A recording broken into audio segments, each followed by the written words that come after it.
আজকে হঠাৎ করে মেশিনে ধান কাটার প্রোগ্রাম নিতে এতটা যে কষ্ট করতে হবে আমাদেরকে, এটা ছিল সত্যি অভাবনীয়। নমস্কার বন্ধুরা, আজকের এই ছোট্ট ভিডিওতে আপনাদেরকে দেখাবো আমাদের গ্রামের মাঠে ধান কাটা মেশিন দিয়ে কিভাবে ধান কাটলাম, আর এই ধান কাটা মেশিন দিয়ে ধান কাটলে আমাদের কতটা লাভ হয় বা কতটা ক্ষতি হয়। তো তার আগে বলে নি, যারা আমাকে চেনেন না তো তাদের জন্য নমস্কার বন্ধুরা, আমি বিনয় মাহাতো পশ্চিম মেদিনীপুর জেলার প্রত্যন্ত এক ছোট্ট গ্রাম থেকে আমি বসবাস করি। আর এই ছোট্ট গ্রামের ছোট্ট ছোট্ট ভিডিও আপনাদের সামনে উপহার দিয়ে থাকি। আর যারা আমাকে চেনেন তো তাদেরকে অসংখ্য অসংখ্য ধন্যবাদ এত ভালোবাসা দেওয়ার জন্য। তো চলো বন্ধুরা, আজকের ভিডিওটা প্রথম থেকে শুরু করা যাক।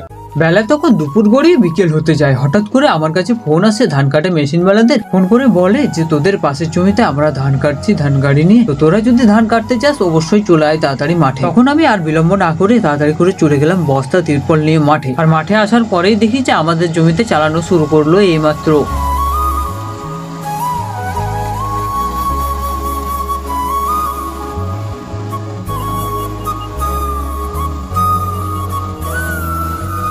আর দিকে মেশিনে আমাদের জমিতে ধান কাটছে, আর আমি একদিকে তিরপল মিলে রেডি করে রাখি, কারণ ধান কাটা শেষ হলেই যাতে তিরপলে ধানটা পুরোটা ফেলতে পারে। আর দিকে একটা জমির ধান ফেলবো অবস্থা, সেই সময় মনে পড়লো আরেকটা আমাদের ছোট্ট জমি আছে, সেটাতে গিয়ে কাটার পরে ধান নিয়ে চলে এলো অলরেডি আমাদের তিরপলের কাছে। তারপরে যতগুলো ধান ছিল সেই ধানগুলো আমাদের তিরপলের মধ্যে ঢেলে দিল।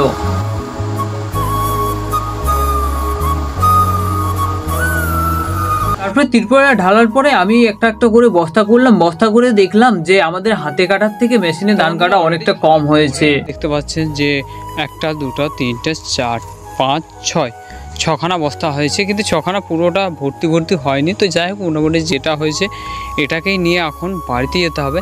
আর ভাবছিলাম যে ট্রাক্টরে করে নিয়ে যাব, কিন্তু ট্রাক্টর সত্যি কথা বলতে ওই যে দেখতে পাচ্ছেন দূরে, আপনাদেরকে জুম করে দেখাই, এই যে জায়গাটাতে, এই জায়গাটাতে ট্রাক্টরটা ফেসে গেছে, ঠিক আছে, জল। এইবারে হচ্ছে যে এইখানে আমার না হয় 6 বস্তায় আছে, কিন্তু 6 বস্তা হলেও আমাকে কত দূরে নিয়ে যেতে হবে সেটা জানা আছে। দাঁড়ান আপনাদেরকে দেখাই, ওই যে দূরে দেখা যাচ্ছে টাওয়ারটা, ওইখানকে নিয়ে যেতে হবে, ঠিক আছে। তাহলে ওইখানেই যেহেতু নিয়ে যেতে হবে অনেক দূরে, কীভাবে নিয়ে যাবো ট্রাক্টর ছাড়া? ট্রাক্টরের রাস্তাতে যদি ট্রাক্টর ফেসে থাকে তাহলে তো কিছু করার নেই।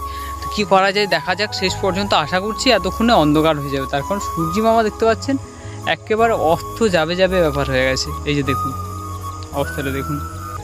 তো যাই হোক, দেখা যাক কি করা যায়। তারপর মনে মনে যেটা ভাবলাম সেটাই দেখা দিল, তার কারণ সূর্যি মামা একেবারে অস্ত যাওয়ার মুখে, কিন্তু এখনো পর্যন্ত ট্রাক্টর যেটা ফেসে গেছিল সেটা কিন্তু তোলা হয়নি। এদিকে বিকেল হতে হতে সন্ধে হতে লাগলো, তার কারণ গোধূলির রং ফুটে উঠেছে আকাশে। আর যেহেতু মাঠে অন্ধকার হতে চলেছে সেহেতু আমি চলে যাব বাড়িতে। আর রাত্রেবেলা বললো যে ট্রাক্টর আসবে, তখন চলে আসবে বাবা, এসে লোড করে নিয়ে চলে যাবে। তো এরই সাথে সাথে আজকের ভিডিওটা আমরা এখানেই শেষ করলাম। জানি না আপনাদের ভিডিওটা কেমন লাগবে, তবে যদি ভিডিও ভালো লেগে থাকে তো অবশ্যই ভিডিওতে একটা লাইক দিয়ে যাবেন। তো চলো বন্ধুরা, আজকের মতো ডাটা দেখা হচ্ছে নেক্সট ভিডিওতে, ততক্ষণের জন্য আপনারা সবাই ভালো থাকবেন।